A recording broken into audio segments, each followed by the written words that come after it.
Jolier Casimero. Okay, Casimero versus Mizukushi. 8th round fight sa featherweight division, mga kababayan. Ito yung redemption fight ni Casimero versus Japanese pagkatapos matalo kay Yunosuke Kameda.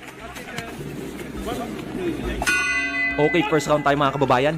Casimero versus Mizukushi. Casimero fighting in black trunks and the opponent fighting in silver and purple trunks. Yung style ni Casimero, aggressive talaga sa umpisa yan. Uy!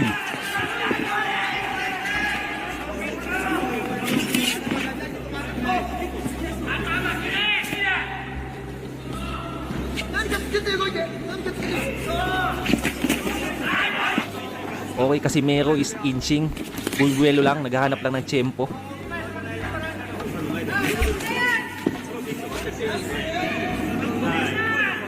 Good right by Casimero.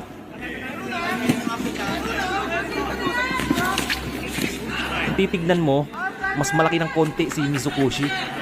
Super featherweight division itong pinaglalabanan nila. Medyo awkward yung suntok ni Mizukushi. Body shot.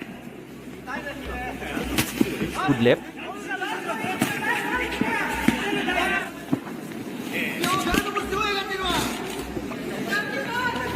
Big right by Casimero.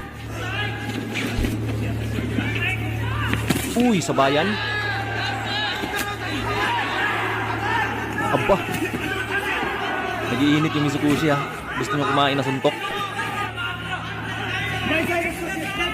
Yung laro ni Mizukushi dito is a counter puncher. Si Casimero yung nag-i-initiate.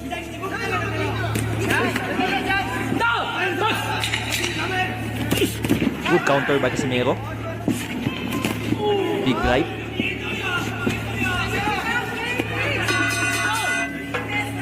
Okay, second round tayo, mga kababayan. Medyo kalmado si Casimero ngayon, ha. Nakakapanibago.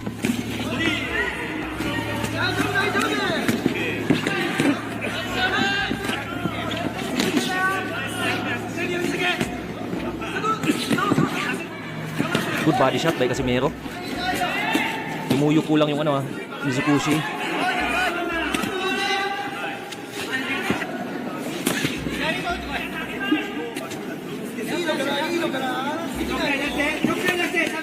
Two punch combo by Casimero.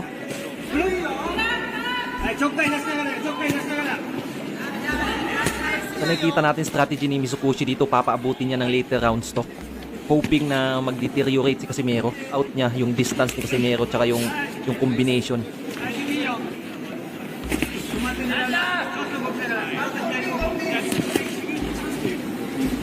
Good job.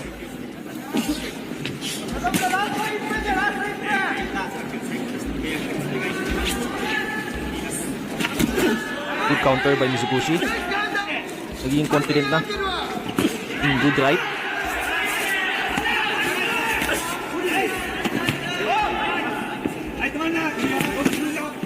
Medyo nanibago tayo kay Casimero, medyo bumagal siya ng konti.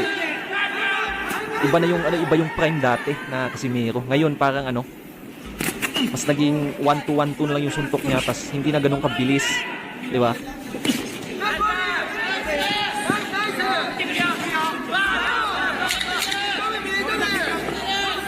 Good job.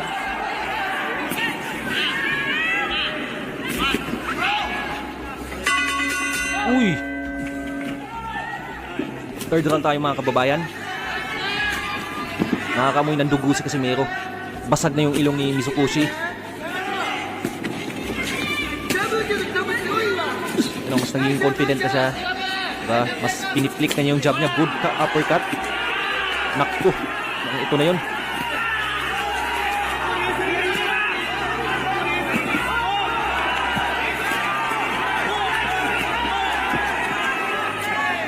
Aba! Bumalik niya yung dating kwadro alas, ha. Medyo basag na yung ilong, ha, ni Mizukushi. Hirap niya makahinga.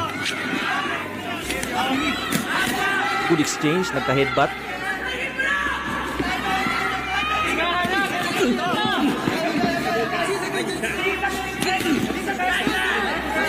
Grabe yun. Good uppercut.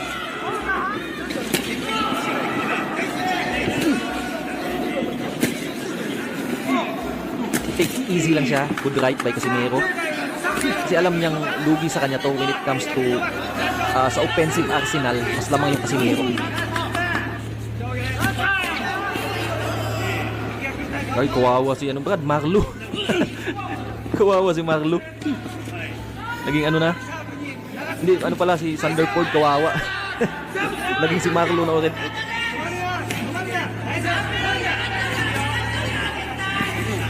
Grabe, kawawa si Brad. Si Thunderford. Naging ano na ulit, naging Marlo na ulit. Yung pagkatapos nagparitoke, mabanti si Mizukushi. Parang awkward ang suntok ng kalaban ng Japanese. Kulang sa pop, di ba? Parang hindi siya gaanong threat kay Casimero. Okay, 4th round mga kababayan. Kung ito na yung redemption ni Casimero. Malinaw na yung panalo ni Casimero dito pag tuloy-tuloy ito. Tignan natin. Medyo naging desperado na yung Mizukushi at nararamdaman ni Casimero yun kaya dumidistansya siya.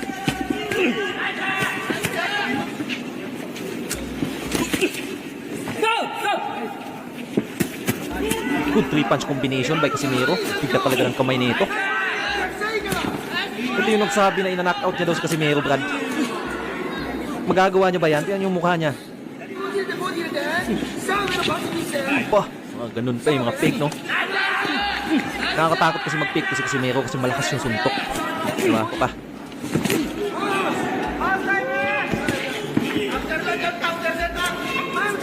Good right, kumama. Naku, lalong nabasag yung ilong. Pero kudos din kay Mizukushi. Kasi yung promoter ni Casimero, nung natalo to kay Kamida, gusto niyang bumawi kagad. Nag-call out sila sa buong Japan kung sino yung papalag kay Casimero. Si Mizukushi yung pinakaunang nag-step up and tinanggap yung laban. Kaya ito, kalaban niya si Casimero ngayon. Kudos pa rin sa kanya, Brad, kasi matapang din. Kasi yung iba takot kay Casimero yung ibang Japanese. Diba? Alam nyo na yun. Comment nyo kung sino yung takot kay Casimero. Kung meron man, di ba?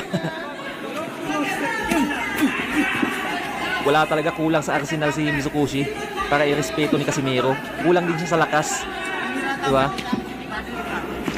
Uy, nagkatamaan ng right. Medyo naawa si Casimero, di ba? Pero kailangan niyang mag-ingat, Brad. Baka alam mo yun, boxing yan isang suntok yan, pwede ka matulog yan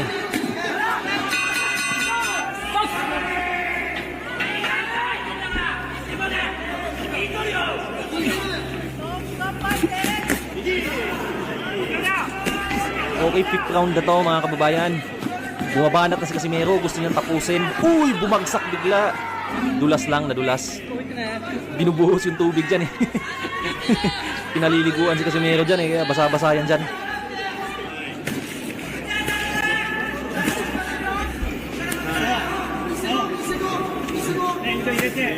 Good body shot.